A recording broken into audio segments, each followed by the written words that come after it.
Oke, halo paket C, kembali lagi bersama saya di minggu ini. Kita sudah masuk minggu ketiga dan materi ketiga di mata pelajaran sejarah bersama saya Muhammad Rizky. Muhammad Rezeki, hari ini kita akan belajar, kalau kemarin kita sudah belajar tentang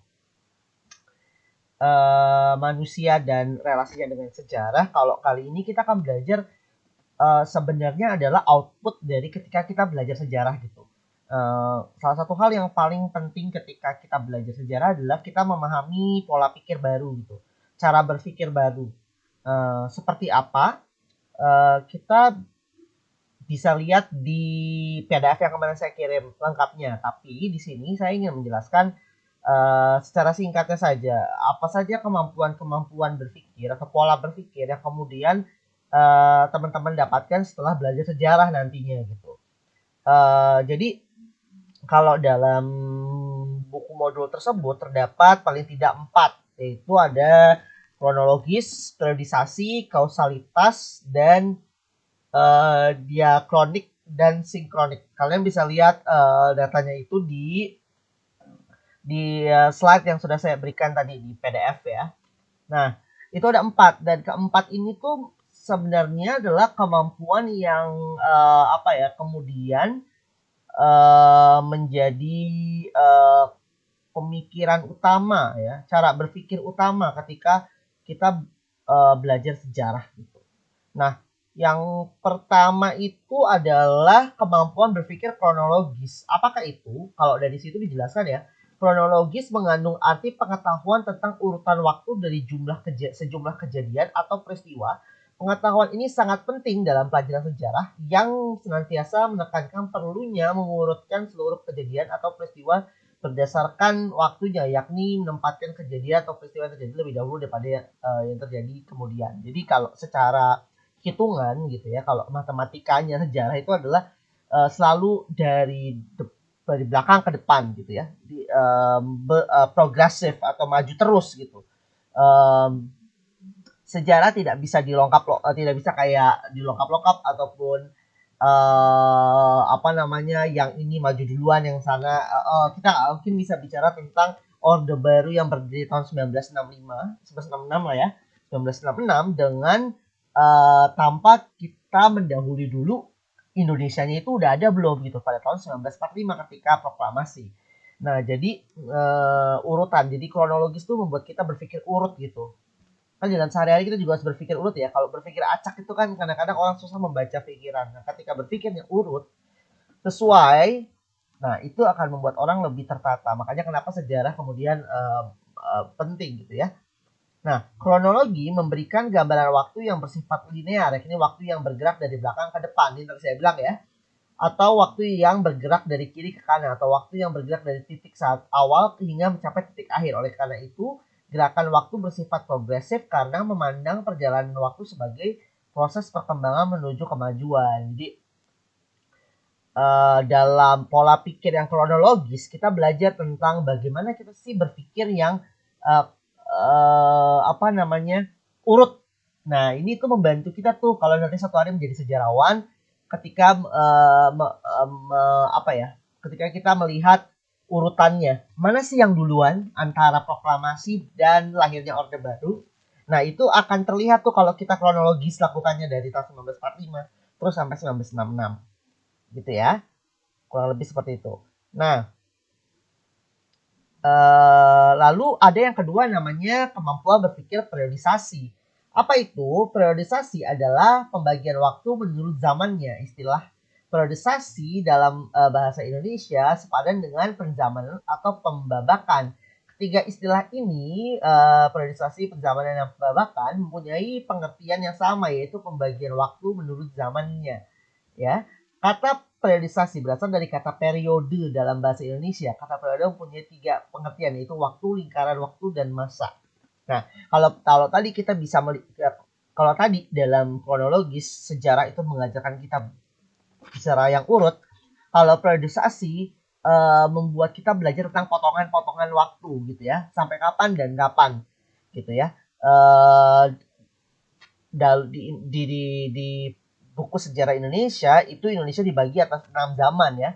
Ada zaman prasejarah, zaman kuno, zaman pertumbuhan, perkembangan, kerja-kerja Islam di Indonesia, abad ke-19, zaman kebangkitan nasional dan masa akhir Hindia Belanda, dan zaman Jepang sampai ke zaman Republik.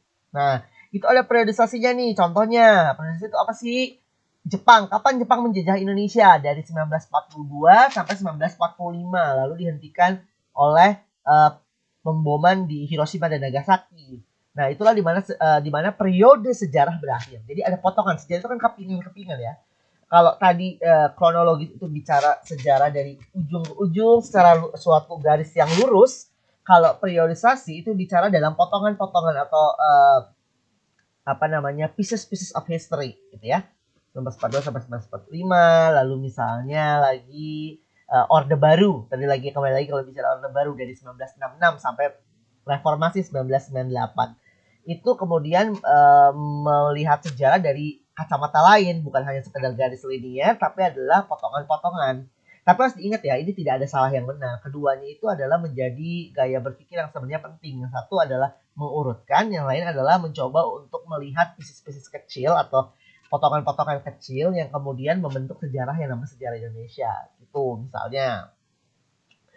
Nah, ini ada di buku kalian bisa lihat tuh ada contohnya, ada bagannya, ada petanya gitu ya.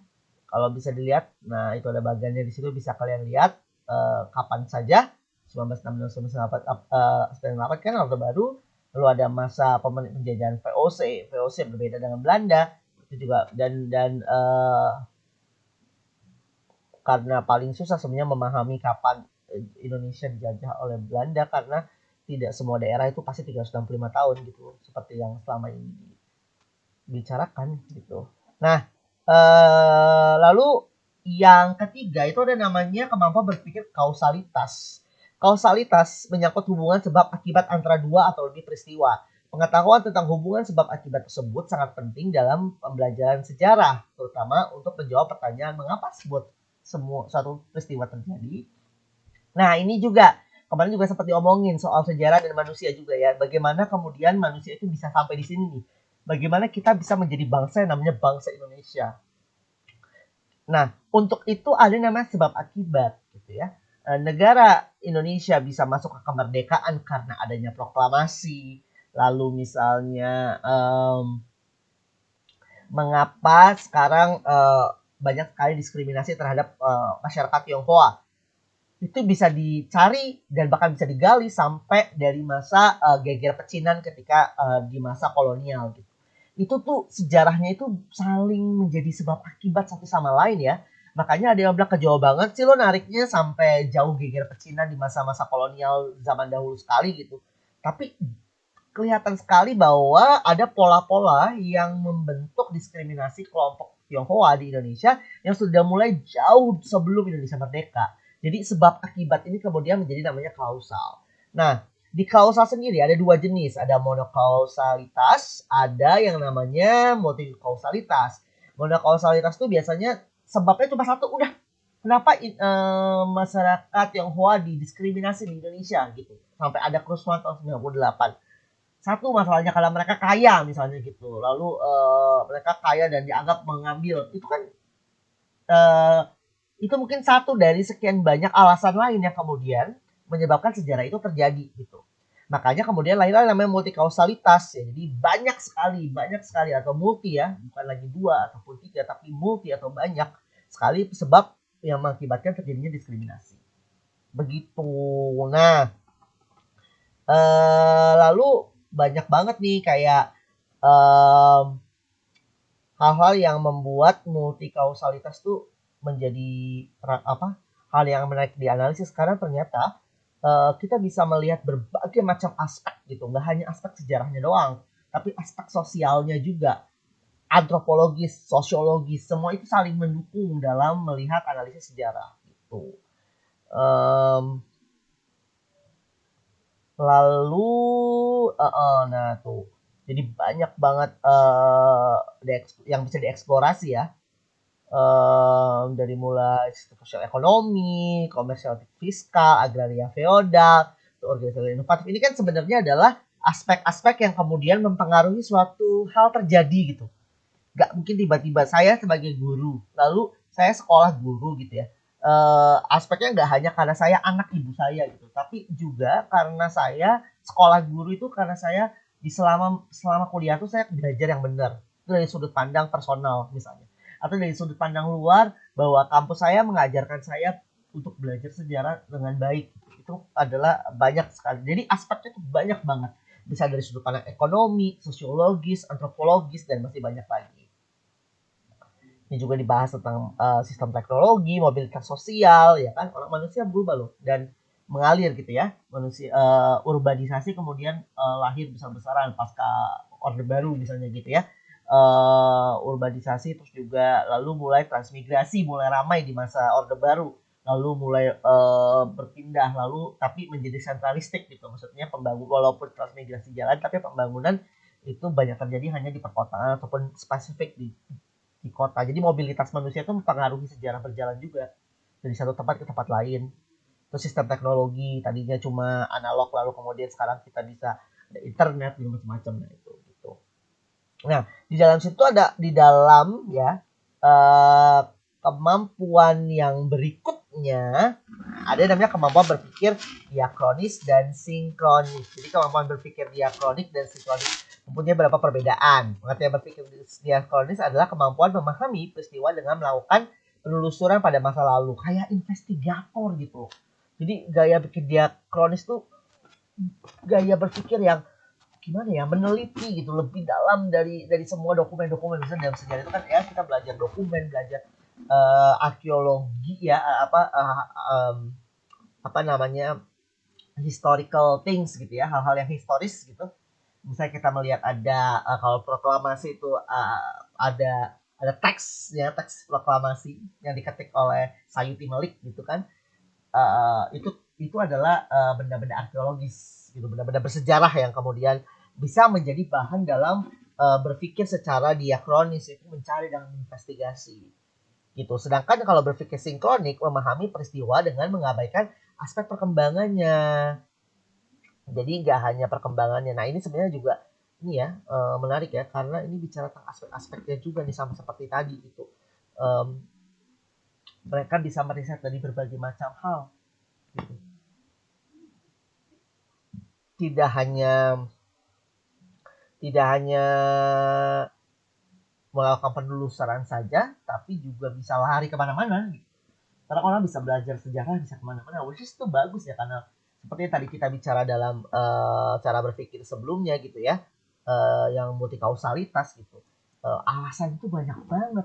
Dan alasan yang banyak tersebut kemudian berdasarkan konsep-konsep ataupun aspek yang lain yang mempengaruhinya. Jadi inilah kemudian bisa bertemu ya antara multikausalitas dengan yang namanya kemampuan berpikir sinkronik.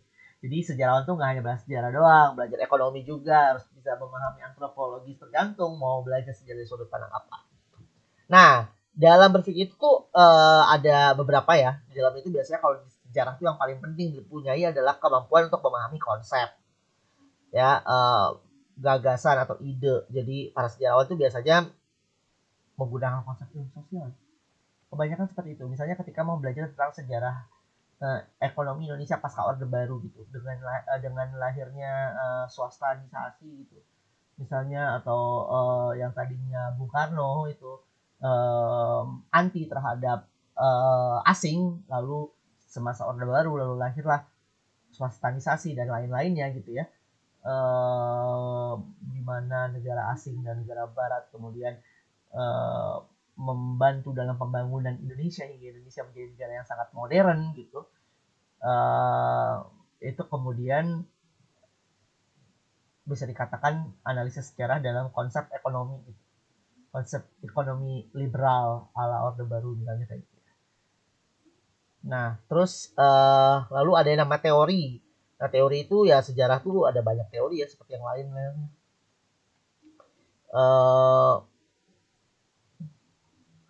Jadi banyak banget teori sosial yang digunakan. Jadi ada teori-teori yang kemudian bisa kita lihat dari kalau dari buku tuh contohnya sejarawan Ibrahim Alfian yang bicara tentang bagaimana Aceh kemudian uh, apa um, jatuh kepada kalau di situ tulisannya adalah perang Aceh itu adalah hasil kolektif gitu ya. Orang tuh saling bantu gitu atas di jalan Allah gitu. Mereka punya kesamaan untuk melawan, kalau orang Aceh bilang KPK Belanda gitu, kafir-kafir Belanda yang kemudian mereka. Nah, itu ada nama teori kolektif. Dan masih banyak lagi teori-teori lainnya kemudian dipelajari di dalam sejarah. Dan kemudian membantu sejarah untuk lebih kaya. Tapi bukan berarti sejarah itu ini ya apa luas banget gitu. Tetap konteksnya adalah yang tadi disebutkan. Begitu. Terima kasih. Ada pertanyaan silakan di chat di WA ya. Terima kasih.